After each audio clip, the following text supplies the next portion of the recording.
ಅವರೊಂದು ಇದಾಗಿ ಕೊನೆಗೆ ಅವೆಲ್ಲವನ್ನು ತೆಗೆದು ಅವರು ಬೇಡಿಕೆಯನ್ನು ಈಡೇರಿಸಿ ಮತ್ತೆ 2-3 ದಿವಸ ಆದಮೇಲೆ ಮತ್ತೆ ಕಂಟಿನ್ಯೂ ಮಾಡೋದು. ಅಭಿಮಾನಿಗಳಲ್ಲಿ ಕಾತರ ಇದ್ದೇ ಇರುತ್ತೆ. ಅವ್ರು ಯಾವತ್ತಿದ್ರೂ ಅದನ್ನು ಮರೆಯಲ್ಲ. ನಮಗಿನ್ನ ಜಾಸ್ತಿ ಅದನ್ನು ಆಸೆ ಪಡ್ತಾರೆ. ಅದು ಏನಿದೆ ಅಂಶ ಅವ್ರಿಗೆ ಗೊತ್ತಿರುತ್ತೆ. ಇತ್ತೀಚೆಗೆ ಹೇಳ್ತಿದ್ರು ಅಣ್ಣ ಮಾಡಿ ಮಾಡಿ ರಿಲೀಸ್ ಅಂತ ನನಗೆಲ್ಲ ಊರಲ್ಲೂ ಹುಡುಗರು ಪರಿಚಯ.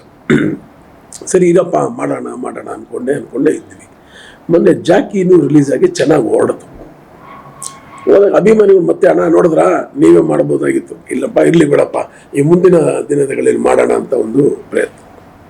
ಸರಿ ಅಂತೇಳಿ ನಾವು ಒಂದು ಬಿಡುಗಡೆಗೆ ಎಲ್ಲ ಸಿದ್ಧ ಆಗಿ ನೋಡ್ಬೇಕಲ್ಲ, ಬೇರೆ ಬೇರೆ ಸಿನಿಮಾಗಳು ಮುಂದೆ ಬಂದು ನಾವು ಅವ್ರಿಗೂ ತೊಂದರೆ ಕೊಡೋಕೆ ಹೋಗ್ಬಾರ್ದು. ಪುನೀತ್ ಅಭಿಮಾನಿಗಳೇ ಬೇರೆ, ಈ ಸಿನಿಮಾಗಿರೋ ಆಡಿಯನ್ಸೇ ಬೇರೆ. ಇನ್ನೊಂದು ಸಿನಿಮಾಗೂ ಅನಾನುಕೂಲ ಆಗಬಾರ್ದು. ಸರಿ ಅಂತೇಳಿ 10ನೇ ತಾರೀಕು ಯಾವುದು ಸಿನಿಮಾ ನಮಗೆ ಬಿಡುಗಡೆ ಕಾಣಿಸ್ತಿಲ್ಲ. ಅದರಿಂದ ನಾನು ಒಂದು 15-20 ದಿವಸದಿಂದ ಪ್ಲ್ಯಾನ್ ಮಾಡಿ ನಿಮ್ಮ ಸೋಷಿಯಲ್ ಮೀಡಿಯಾದಲ್ಲಿ ತಮ್ಮಂಥ ಚಾನಲ್ಗಳ ಮುಖಾಂತರ ನಾನು ಒಂದು ಇದು ಮಾಡಿದಾಗ ಅವರೆಲ್ಲರೂ ಸಪೋರ್ಟ್ ಮಾಡ್ತಾ ಇದ್ದಾರೆ. ಮಾಡಿ ಇವಾಗ ಒಂದು ಹಂತಕ್ಕೆ ಬಂದಿದೆ. ನಾಳೆ ಡೇಟ್ ಆಗ್ತಾ ಇದೆ. ಡೇಟ್ ಆಲ್ರೆಡಿ ಮಾಡಿ ಒಂದು ಟ್ರೈಲರ್ ಸಮೇತ ರಿಲೀಸ್ ಮಾಡಿದ್ದೀನಿ. ಟೀಸರ್ ಥರ ಒಂದು ಟೀಸರ್ ಥರ ಮಾಡಿದ್ದೀನಿ.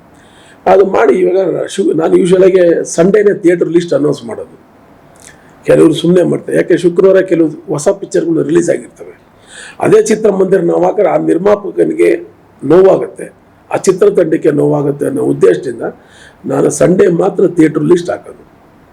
ಸುಮಾರು ನಮ್ಮ ಈ ಚಿತ್ರ ನನಗೆ ಪ್ರಕಾರ ಒಂದು 50ರಿಂದ 100 ಚಿತ್ರಮಂದಿರಗಳಲ್ಲಿ ಬಿಡುಗಡೆ ಆಗೋ ಚಾನ್ಸಸ್ ಇದೆ. 100 ಮೇಲೂ ಆಗ್ಬೋದು, ಗೊತ್ತಿಲ್ಲ.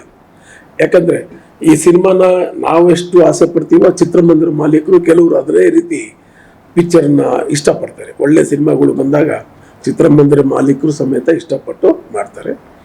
ಒಂದು ಒಳ್ಳೆ ಸಿನಿಮಾ ಯಾವತ್ತು ಕೊಟ್ಟರು ನಮ್ಮ ಪಬ್ಲಿಕ್ ನೋಡ್ತಾರೆ.